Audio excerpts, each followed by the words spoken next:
अपने सर्वस्व न्योछावर कर देते हैं।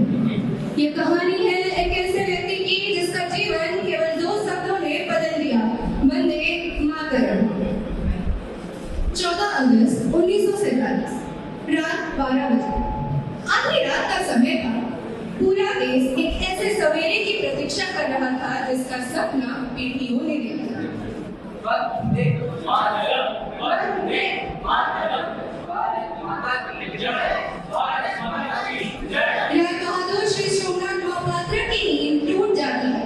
वो घबराकर उठ बैठते हैं। बाहर पूरी जगत में स्वतंत्रता का उत्सव मनाया जा रहा है। ये सारे दरवाजे और खिड़कियां बंद कर देते हैं। वे अपने कान बंद कर लेते हैं, लेकिन जय घोष उनकी कानों तक फिर भी पहुंचता रहता है।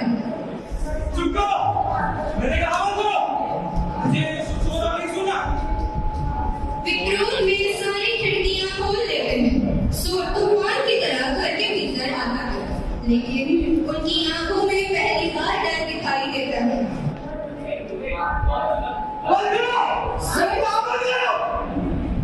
सूर्य से बचने के लिए राज बहादुर अपने पुराने सामान वाले कमरे में चले जाते हैं। वहां वर्षों से बंद पड़ा एक बक्सा उनका इंतजार कर रहा था।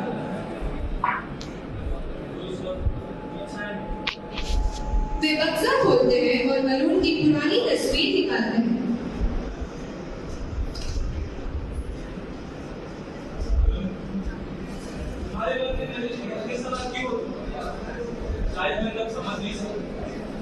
तभी उनको एक झटका जैसा महसूस हुआ और वो तस्वीर उनके हाथों से गिर जाती है।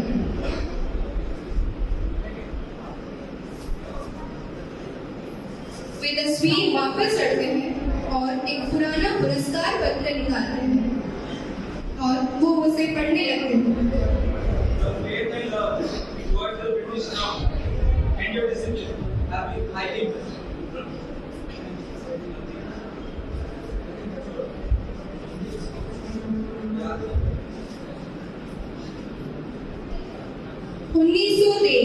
अंग्रेजी हुकूमत का दफ्तर। चौरी चौरा के घटना के बाद पूरे भारत में स्वतंत्रता की चेतना इतनी और तेज हो चुकी थी। सोमनाथ उस समय अंग्रेजी सरकार में एक अस्थायी सब इंस्पेक्टर थे।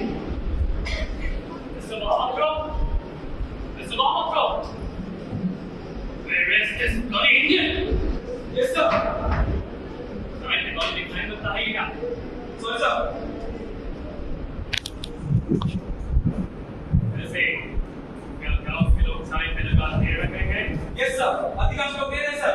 रोस्ट, ये रोस्ट नहीं सुनना, ये रोस्ट नहीं चाहिए, ये पर बहुत ओके, सर काफी लोग बहुत गरीब है, सर। उनके पास खाने तक के पैसे नहीं।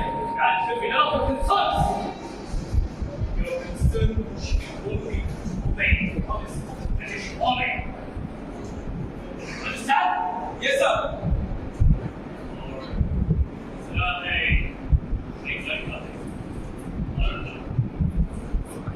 रास्ते के बारे में कहा है सर अरुण मेरा बेटा है, मैं तो समझा नहीं जाते हैं इसमें करके तो कर नहीं सर, मैं तो मामला शादी खूबसूरत है।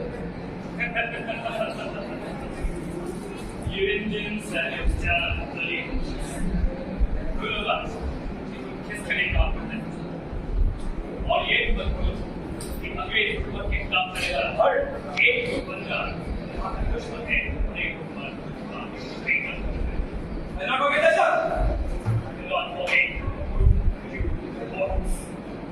सर। उस दिन उन्होंने अपने अधिकारी की बात तो मान ली, लेकिन उनके भीतर पहली बार एक सवाल जन्म ले चुका था, मैं इसके लिए काम करता हूँ।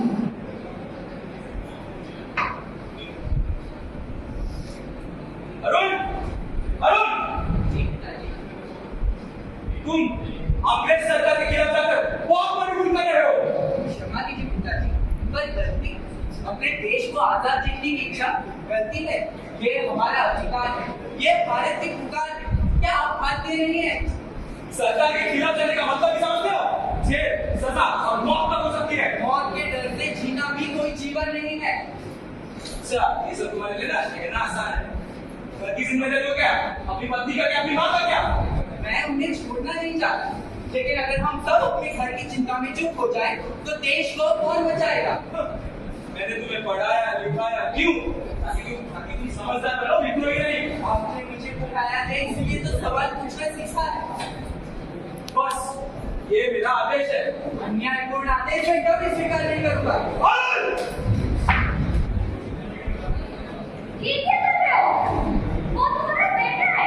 तुम बीच में बताओ, जिस देश का नमक खाया, जिस सरकार का नमक खाया, उसके साथ विश्वास करना कभी नहीं करूंगा। अरे किसका नमक, किसकी हवा और किसके खाने में जिंदा आया? इस भारत भूमि और उसी भारत के खिलाफ जाके उन विरंगियों की सेवा करते हैं। बस बहुत हुआ, आज से तुम इस घर के सदस्य नहीं हो।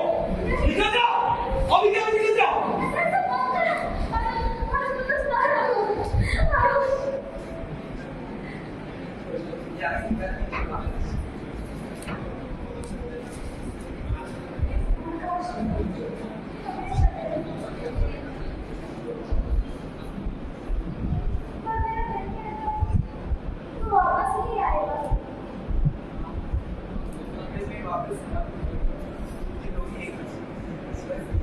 याद रखिएगा कि आपका बेटा किसी गलत काम के लिए नहीं करता। मैं भी आपके साथ चलूंगी। हमारा आने वाला पल लेकिन ये तो अकेले कैसे जाने दूं? कभी कभी पास रखना प्यार होता है, तो कभी कभी दूर जाने देना भी प्यार होता है। अगर हमारा बेटा पूछे कि पिता कहाँ गए थे, तो गर्व से कहना कि पिता देश को आजाद देखने गए। वापस आओगे? मैं कोशिश करूंगा, लेकिन अगर मैं वापस ना गया तो मेरी आवाज बदलेगी, वंदे मातरम करके।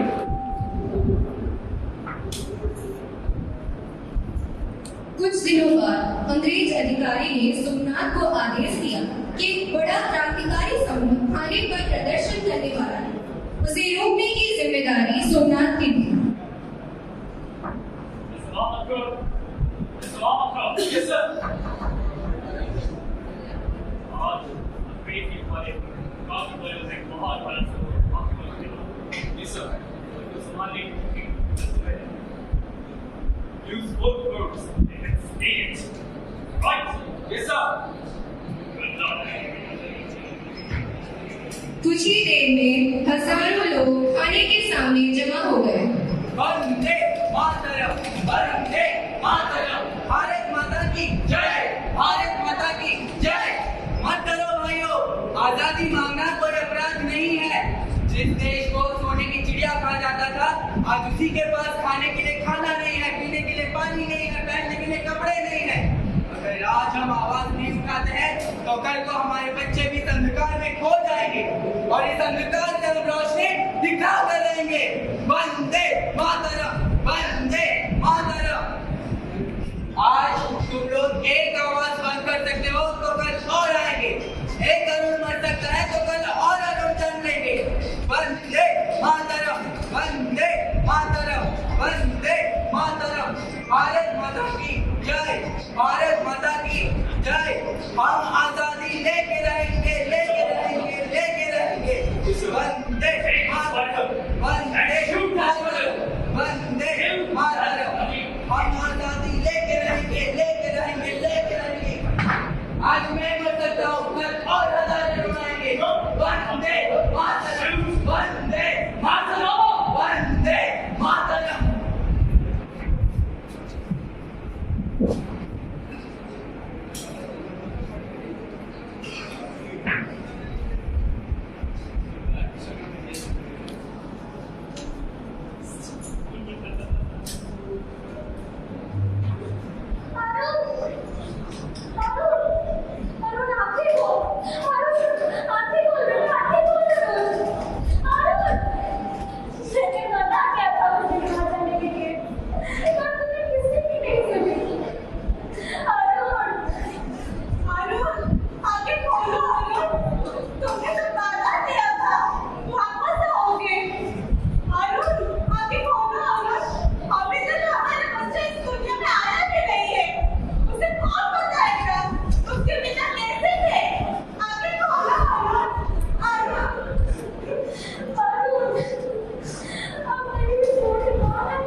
उसी दिन एक पिता के भीतर का इंसान हार करा।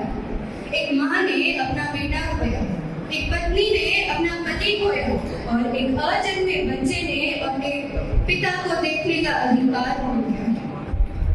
राय बहादुर अपने कर्तव्य के प्रति इतने निष्ठावान थे कि उसी कर्तव्य ने उन्हीं के हाथों उन्हीं के बेटे की जान ले ली।